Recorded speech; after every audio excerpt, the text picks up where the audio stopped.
Հայաստանը ընդհանրապես Հռոմի կայսրության,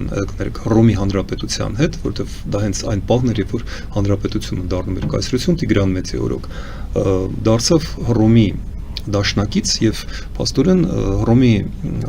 հանրապետությունը իսկ հետո կայսրությունը առաջին եվրոպական միության մոդելն էին եւ այնտեղ կար միայն երկու պետություն Հայաստանի թագավորությունը, որը պահպանվել է մինչև հիմա այս նկատում, եւ Հռոմը, որպես Իտալիա։ Մնացածը Ֆրանսիան, Բրիտանիան, Գերմանիան պետություններ դեռևս չէին։ Այդպես որ մենք ամենահին եւ հիմնադիր պետությունն ենք Եվրոպական միության։ Ես հիմա բաց եմ թողնում մեր պատմությունը, որը ամբողջությամբ դա մեծ ձգտում էր դեպի Եվրոպա։ Կիլիկյան թագավորությամբ, առաջին հանրապետությամբ հանդերձ։ Ես նկատի ունեմ հետեւյալը. ինչ փաստաթղթեր են պետք։ Շատ լավ, բազմիցս ասել եմ ու կրկնեմ նորից, կա մի շատ հստակ փաստաթուղթ։ 2024 թվական մարտի 14-ը Եվրախորհրդարանը Ստրասբուրգում քվեարկում է 504 ձայնով կողմ 4 դեմ հարցին, որի իմաստն է ընդունել Հայաստանի սպասվող դիմումը Եվրամիության անդամակցության վերաբերյալ։ Այսինքն Եվրախորհրդարանը, որը օրենսդրական մարմինն է Եվրոպական միության, 504-ի դեմ քվեարկել է հանուն դրա։ Այն որ բոլոր գնացող եկողները, սկսած Մակրոնից մինչև Կայա Կալլաս, թվարկեմ դեսպաներին եւ այլն, ասում են, որ Հայաստանին հրավիրում են եւ սպասում են, դա էլ մի կողմ թողնած։ Վերցնեմ ամենավերջին օրինակը։ Ընդամենը 12 օր առաջ, միգուցե 2 շաբաթ, 14 օր առաջ, Եվրոպական միությունը հակաօդային պաշտպանություն է նվիրել Մոլդովային։ Մոլդովան ընդամենը 2022 թվականին էր սկսել եվրոինտեգրման գործընթացը։ Դուք հիշատակեցիք, որ մենք 2013-ից ենք դա սկսել Եվրոասոցիացիումը, դա փաստորեն այն ժամանակ էպես էր։ Եվ տեսեք, 3 տարվա ընթացքում Մոլդովան հասել է նրան, որ 26 թվականին արդեն ընտրվում է օրը, երբ որ Մոլդովայի անդամակցությունը դրվելու է քվեարկությանը։ Դա ըստ երևույթին բերվելու է Ուկրաինայի հետ մեկտեղ, որտեղ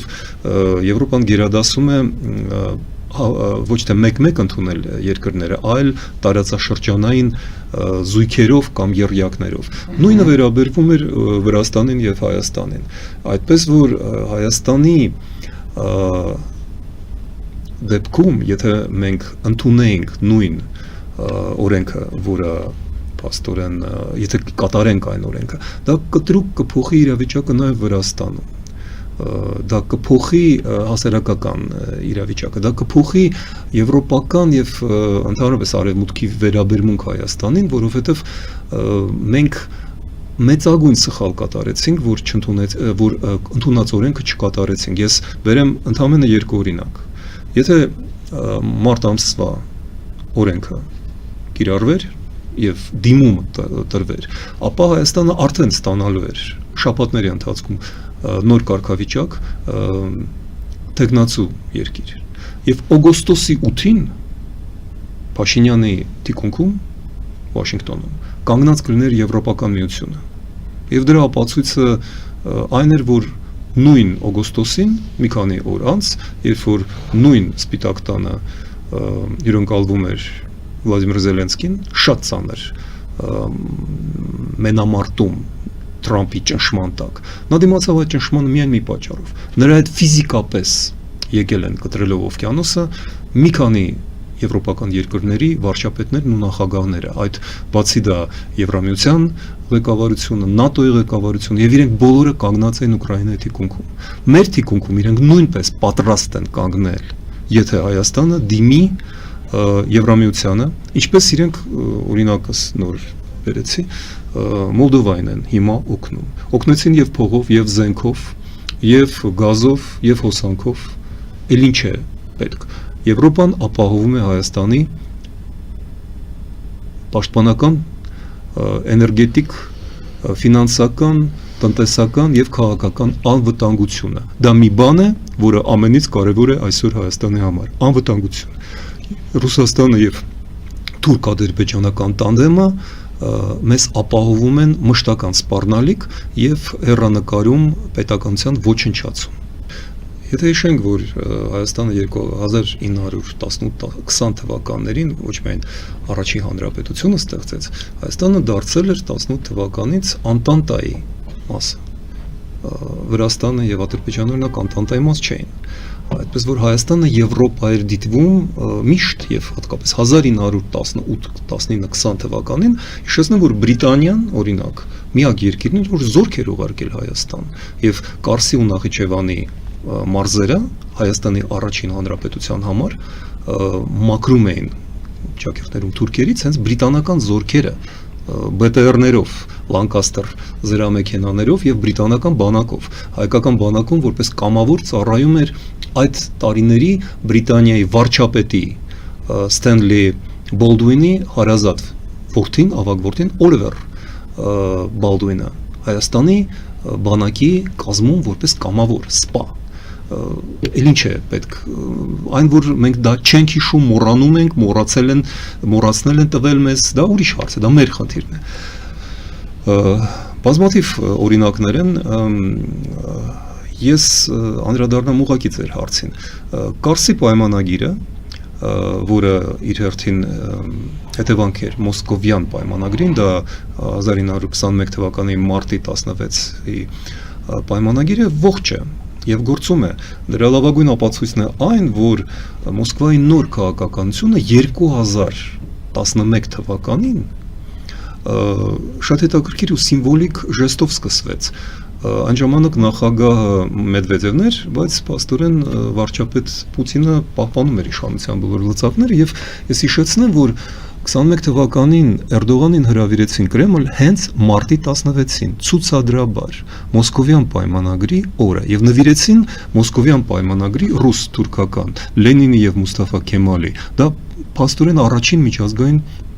պայմանագիրն էր ու միակը ստերևույթին, որը Ռուսաստանը մինչև հիմա պահպանում եւ կատարում է։ 2020-21 թվականին այս ամենը կրկնվեց, պարզապես որոշակիորեն տարբեր էին եւ հիմա են տարբեր աշխարհաքաղաքական իրավիճակը։ 1918-20 թվականները հիշենք, որ դա առաջին համաշխարհային պատերազմի տարիներն են, 18-ին պատերազմը ավարտվեց եւ մի քանի եվրոպական երկրներ պարզապես ավերակներում էին, դա էլ է մոռանում ենք, Բելգիան փաստորեն ավերված էր։ Ֆրանսիան հիշեցնեմ, որ պատերազմը ընդհատվել էր, երբ որ գերմանական զորքերը 60 կիլոմետրի վրա հեռավորության վրա են կանգնած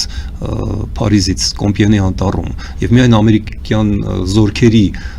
դեսանտը փրկեց փաստորեն Եվրոպային գերմանական հաղթանակից։ Եվ այն, որ ասում են, բա Ֆրանսիան մեզ թողեց եւ այլն, 21 թվականին Ֆրանսիան իր վերջին զորքերը հեռացրեց Կիլիկիայից, որովհետեւ Հայաստանը առաջին հանրապետությունը հանձնվեց եւ 20 թվականի վերջին օրերին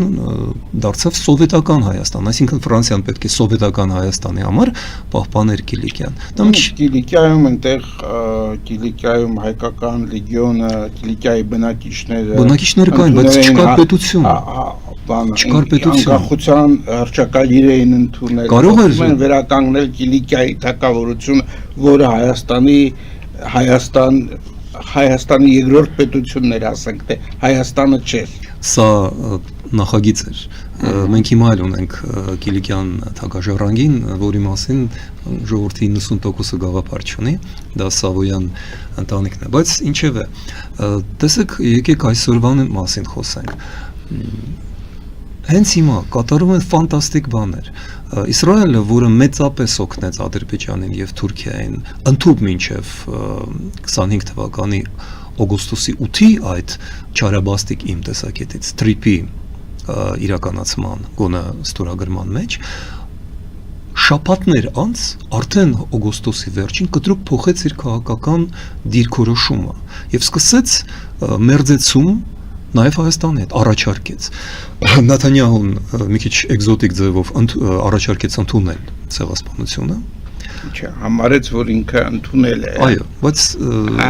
դա քայլ էր։ Իսկ սեպտեմբերի 21-ին Իսրայելը պաշտոնապես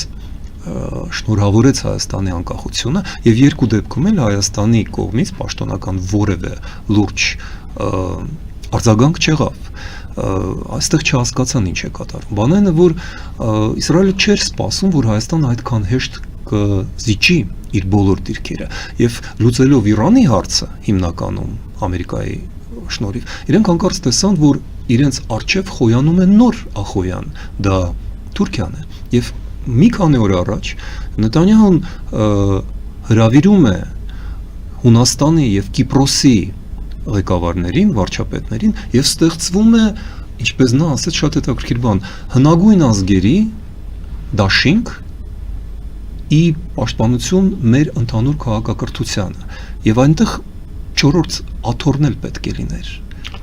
Դա Հայաստանի համար է։ Արդյոք Հայաստանը նման հրավեր ստացել է։ Հայաստանի նման հրավերը պատրաստվում էր հենց օգոստոս-սեպտեմբեր ամիսներին, որի մասին ես հենց նոր ասեցի, բայց Երևանը պաշտոնական Երևանը, Փաշինյանը չհասկացան, որ տեղի է ունենում կարևորագույն գործընթաց եւ մինչեւ հիմա փաստորեն տեսեք ինչ աբսուրդ վիճակ է։ Հույները, Կիպրոսի հույները նույնպես եւ հրեաները միավորվում են, իսկ ինչ է սա նշանակում։ Հույների թիկունքում կանգնած է Եվրամիությունը, Իսրայելի թիկունքում կանգնած են Ամերիկայի Միացյալ Նահանգները։ Դա գեղեցիկ խոսքեր չեն։ Բոլորը հասկանում են, որ դա այդպես է։ Եվ որտեղ պետք է լինի Հայաստանը այդ դեպքում, եթե այդ դաշինքը